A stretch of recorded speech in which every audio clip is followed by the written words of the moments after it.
आज की प्रमुख खबरें। 1.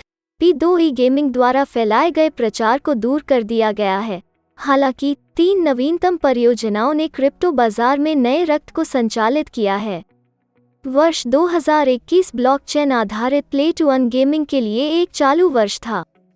P2E गेमिंग सेगमेंट और उसके निवेशकों को आगामी कदमों पर विचार करने की आवश्यकता है क्योंकि 2022 में क्रिप्टोकरेंसी पारिस्थितिकी तंत्र बढ़ रहा है। 2022 में जिन रुझानों पर आपको नज़र रखनी चाहिए वे हैं लाभ साझा करने वाले समुदाय, शैक्षिकी समर्थन वाले समुदाय और डेफी NFT और P2E के साथ संयोजन करते हैं। जुआ। 2. अत्यधिक ऊंचाई पर बिटकॉइन खरीदने के लिए रेडिटर्स के पास साझा करने के लिए कुछ विचार हैं। बिटकॉइन के 13वें जन्मदिन से पहले और बाद में आम सहमति से ऐसा लगता है कि इसमें गिरावट आ रही है।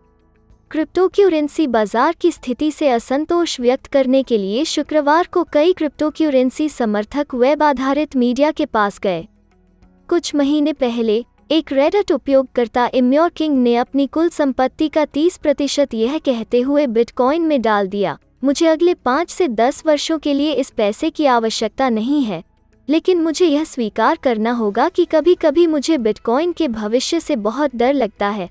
मेरा मतलब है कि यह दुर्घटनाग्रस्त हो जाता है या कभी भी $100,000, $200,000 तक नहीं पहुंचता है जैसा कि 2025 के लिए भविष्यवाणियां कहती हैं, या कम से कम $5 के फिर से योग्य, और मैं उस पैसे को खो देता हूं, खासकर जब मेरे सभी दोस्त, मेरी मां और परिवार मुझे इसमें निवेश करने के लिए पागल कहते हैं। 3. BTC की कीमत $36,000 के नए निचले स्तर पर पहुंच गई।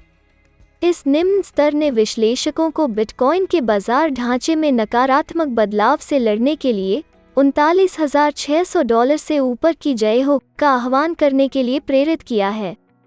BTC की कीमत एक मंदी के बाजार में चली गई है और बढ़ने की कोई संभावना नहीं है।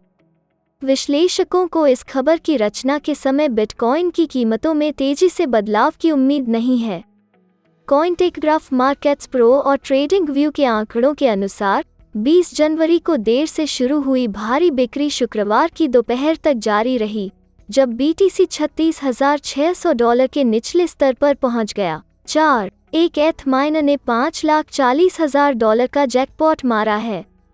इस हफ्ते एक व्यक्तिगत खनिक ने यह पता लगाया कि एकल खनन पूल से 168 ETH कैसे इकट्ठा किया जाए, जिसका मूल्य औसत ब्लॉक इनाम से 42 गुना अधिक है।